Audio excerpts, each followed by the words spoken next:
"Mommy, can I have the blue crayon?" Emily whispered, tugging gently at my sleeve.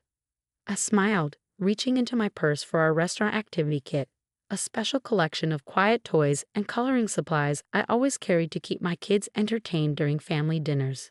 My name is Olivia, and at 35, I've mastered the art of dining out with 3 well-behaved children. Emily, 7, was carefully coloring her kids' menu, while Max, 5, was solving a puzzle book. Even little Sophie, 3, was quietly arranging her stuffed animals on her booster seat. That's why my sister-in-law Amanda's shrill voice caught me completely off guard. "Oh my God, not the crayons again. This is Bella Luna, not some chain restaurant." She rolled her eyes dramatically, adjusting her designer dress. "Can't you control your children for one evening?" I took a deep breath, maintaining my composure. "They're being perfectly quiet, Amanda. They're just coloring while we wait for our food." My mother-in-law, Margaret, chimed in, her voice dripping with disdain. "Darling, when Amanda was young, she knew how to behave in upscale establishments. Perhaps if you spent more time teaching manners instead of whatever this is." She gestured dismissively at our activity kit. I felt my cheeks flush but kept my voice steady. "My children are well behaved. They're not disturbing anyone." The truth was, this dinner was already tense before we even arrived. It was supposed to be a celebration of my father-in-law's retirement, but like every family gathering since I'd lost James 2 years ago, it felt more like an endurance test. My late husband's family had always been particular, but without him here to run interference, their judgment had become increasingly harsh. "Well," Amanda sniffed, checking her reflection in her phone camera, "when Thomas and I have children, they'll know better than to turn fine dining into a daycare center." Just then, Sophie accidentally knocked over her water glass. It didn't spill on anyone, just a small puddle on our own table, but Amanda leaped up as if she'd been scalded. "That's it," she screeched, drawing attention from nearby tables. "I can't take this anymore. You and your unruly children need to leave. Now." Emily's lower lip trembled as she carefully put down her crayon. Max clutched his puzzle book to his chest, and Sophie's eyes filled with tears. "Amanda, lower your voice," I said firmly, reaching for napkins to clean up the small spill. "You're the only one causing a scene." "No, Amanda's right," Margaret declared, lifting her chin. "This is a high-class establishment, not some playground. James will be mortified to see how you've let things slide since." She paused, her implication clear. "Since he died." My father-in-law, Gerald, sat silently, staring at his menu, while Thomas, Amanda's husband, suddenly became very interested in his phone. Neither man was willing to stand up to their wives, even for their grandchildren, niece, and nephews. I stood up slowly, my heart pounding but my voice steady. "We'll leave, but not because we've done anything wrong. We'll leave because I won't subject my children to this kind of treatment." As I helped Sophie out of her booster seat, I saw a familiar figure approaching our table. Marco Salvatore, the restaurant's owner, was walking toward us with purpose in his stride. I'd never spoken to him directly, but everyone in town knew his face. "Is there a problem here?" he asked, his Italian accent warm, but his eyes serious. Amanda straightened up, adopting her most charming smile. "Oh, Mr. Salvatore, we're so sorry for any disruption. We were just explaining to my sister-in-law that this isn't really an appropriate place for small children." Marco's expression shifted as he looked at my kids, then back at Amanda. "Not appropriate? That's interesting, considering these children have been here many times before." Margaret's perfectly penciled eyebrows shot up. "That's impossible. We're regulars here, and we've never seen them." "No," Marco agreed, "you wouldn't have. They usually come for lunch with their father." He turned to me, his eyes softening. "You must be Olivia. James spoke of you often." The mention of my husband's name made my heart catch. You knew James?"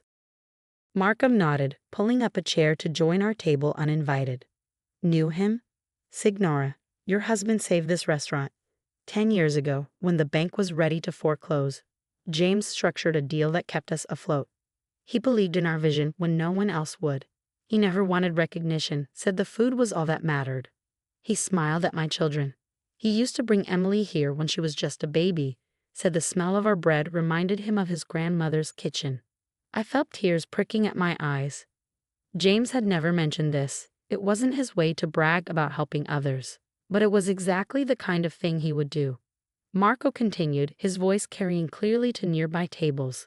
These children will always belong here. Their father helped ensure this place would exist for them to enjoy.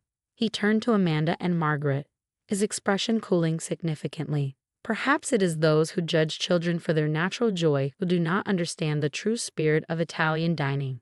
In my country, family is everything. The silence that followed was deafening. Amanda's face had turned an interesting shade of red, while Margaret seemed to be having trouble maintaining her usual superior expression. Marco turned back to us, smiling warmly. Now I believe it's time for the special dessert course. Emily, would you like to help me in the kitchen? Your father told me you love to bake. Emily's face lit up as she looked at me for permission. I nodded, watching as Marco took her small hand and led her toward the kitchen, Max and Sophie following excitedly behind. Left at the table with my in-laws, I felt a strange sense of peace. You know, I said quietly, James always said this place felt like home. Now I understand why. The atmosphere at our table shifted dramatically after Marco's revelation. Amanda sat in stony silence, aggressively stabbing at her pasta, while Margaret seemed to have lost her appetite entirely. My father-in-law, Gerald, however, had tears in his eyes. I remember when this place was just a hole in the wall, he said suddenly, his voice rough with emotion. James used to bring takeout from here every Sunday when he was working late on their refinancing deal. He said the owner reminded him of his grandfather. It was the most Gerald had spoken about James since the funeral. Just then, my children returned from the kitchen, their faces glowing with excitement and dusted with a bit of flour. Mommy, Max exclaimed, trying to keep his voice at what he called his inside level despite his enthusiasm. Mr. Marco showed us how to make cannoli, and he has pictures of Daddy on his wall. Sophie nodded vigorously, clutching a small paper bag. He gave us cookies, special ones. Emily, ever observant at 7, looked between the adults at the table before adding quietly, "There's a plaque in the kitchen with Daddy's name on it. Mr. Marco says he was a hero." I watched as Margaret's perfectly composed facade cracked slightly. She'd spent 2 years trying to dictate how we should remember James, how we should behave, how we should grieve. But here, in this restaurant she'd had tried to make us leave, was a piece of him we'd never known about. Marco returned to our table, carrying a tray of desserts that hadn't been on the menu. These were James's favorites, he said, setting them down. He would order them every time he came in for our Friday lunch meetings. Friday lunches? I asked, surprised. But he always said he had client meetings on Fridays. Marco smiled knowingly. He did. But he also made time to help me with the books, teach me about business loans, show me how to make the restaurant more profitable. He said everyone deserves a chance to build something lasting for their family. He looked pointedly at Amanda and Margaret. All families. Amanda shifted uncomfortably in her seat. I didn't know James was involved with this place. There's a lot you didn't know about my son, Gerald said suddenly, his voice stronger now. He didn't just work at the bank, Amanda. He built relationships. He helped people. He turned to me, his eyes wet. Olivia, I'm sorry. We've been so wrapped up in maintaining appearances, we forgot what James really valued. Margaret started to say something, but Gerald held up his hand, silencing her for perhaps the first time in their marriage. No, Margaret, enough. Look at these children, our grandchildren. They're not being disruptive. They're being curious, engaged just like their father was. Marco nodded approvingly before being called away to another table. As he left, a young waitress approached with a small, leather-bound book. Mrs. Harrison, she said, addressing me. Mr. Salvatore wanted you to have this. It's a collection of recipes your husband helped save when we digitize our systems. He wrote notes in the margins. I opened the book with trembling hands. There, in James's familiar scrawl, were little notes about each dish. Emily would love the chocolate in this, said one. Need to bring Max here when he's old enough to appreciate the tiramisu, said another. The last entry was dated just a week before the accident, Sophie's first birthday coming up. Maybe Marco will help me plan something special. He never got to, I started, my voice catching. But we can, Emily said firmly, sounding so much like her father it made my heart ache. Mr. Marco said we can come back anytime. They'll teach us all Daddy's favorite recipes. Thomas, who had been quiet throughout the evening, finally spoke up. Amanda, he said softly, I think we owe Olivia and the kids an apology. Amanda looked like she'd bitten into something sour, but before she could respond, something remarkable happened. Sophie, my youngest, walked over and placed her paper bag of cookies on Amanda's plate. Daddy always said sharing makes things better, she said with the simple wisdom of a 3-year-old. You can have my cookies, Auntie Amanda. The gesture seemed to deflate whatever argument Amanda had been building. She looked at the small bag, then at Sophie's earnest face, and something in her perfectly maintained facade crumbled. I'm sorry, she whispered, then louder, I'm sorry, Olivia. I've been awful. James would be so disappointed in how I've treated his family. Margaret still sat rigid in her chair, but I could see her fingers trembling as she reached for her water glass. The carefully constructed world she'd built, where appearances mattered more than feelings and propriety trumped family, was cracking at the foundations. Maybe, I said, choosing my words carefully, we could make this a new tradition. Friday family dinners here, in James's honor. The children could learn about their father's legacy, and we could all remember him the way he'd want to be remembered, bringing family together over good food. Gerald was the first to respond. I think that's a wonderful idea. He looked at his wife and daughter. What do you say? Ready to learn what this place meant to James. 1 year later, I sat at our regular Friday table at Bella Luna, watching Emily help Marco knead dough in the open kitchen. Max was carefully setting the table, with Sophie trailing behind him, placing the special children's menus James had apparently helped design years ago. The changes in our family over the past year had been remarkable. Margaret, who had once insisted on formal dress codes and perfect manners, now wore an apron covered in flour as she learned traditional Italian cooking alongside her grandchildren. Her perfectly manicured nails were often dusted with ingredients, and she seemed younger, somehow lighter. Olivia, she called from the kitchen doorway, come taste this sauce. I think I finally got James' recipe right. It still surprised me sometimes, this new version of my mother-in-law. After that first revealing night, she had thrown herself into learning everything about James's connection to Bella Luna.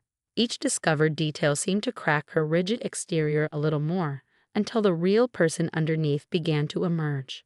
Amanda had changed too. Her designer dresses were still present at our family dinners, but now they were often protected by one of Marco's spare aprons as she learned the art of pasta making. Her pregnancy announcement 3 months ago had come with a humble request. She wanted her child to grow up knowing this side of their Uncle James. The sauce is perfect, I told Margaret, tasting the spoonful she offered. Just like James used to describe it. Gerald appeared with Marco, both carrying old photographs they had discovered in the restaurant's archives. Look what we found, Gerald said excitedly. James's first meeting here, when he was just starting at the bank. Marco kept everything.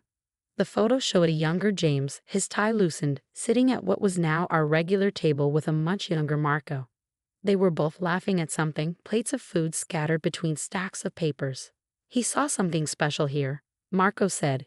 His accent still strong, but his English much improved after a year of teaching cooking classes to our family. Not just good food, but heart. Family. He understood that's what makes a restaurant truly great. Sophie climbed into my lap, her small fingers tracing the image of her father's face. Daddy's laughing, she said simply. He was always laughing here, Marco confirmed. Even during the hard times when we were close to losing everything, he would say, Marco, as long as there's good food and family, there's hope. Thomas walked in then, carrying a large gift-wrapped package. Found it, he announced. The sign company finally finished it. We gathered around as he unwrapped the present, a beautifully hand-carved wooden sign that would hang in the restaurant's entrance. It read, "In memory of James Harrison, who believed in good food, strong coffee, and the power of family. His legacy lives on in every meal shared here." It's perfect, I whispered, feeling the familiar mix of joy and sadness that came with these discoveries about James. Marco beamed with pride. Now everyone who comes here will know his story. And speaking of stories, he waved to his daughter, Maria, who brought out a leather-bound book we had all grown familiar with over the past year. It was our family recipe book, started with James' original notes but now filled with our own additions. Emily's first successful batch of marinara sauce. Max's creative pizza toppings that had actually turned out delicious, Sophie's special way of arranging the antipasto platter. Even Amanda had contributed, combining her flair for presentation with traditional recipes. Time to add another one, Marco announced. Margaret's perfected sauce recipe deserves a page. As we gathered around the book, I couldn't help but marvel at how much had changed. A year ago, this family had been fractured by grief and rigid expectations. Now, here we were, flower-dusted and laughing, united by James's hidden legacy. You know, Gerald said, putting his arm around Margaret. James would love this. Not just the cooking and the food, but this, all of us together, making new memories while honoring the old ones. Margaret wiped a tear with the corner of her apron.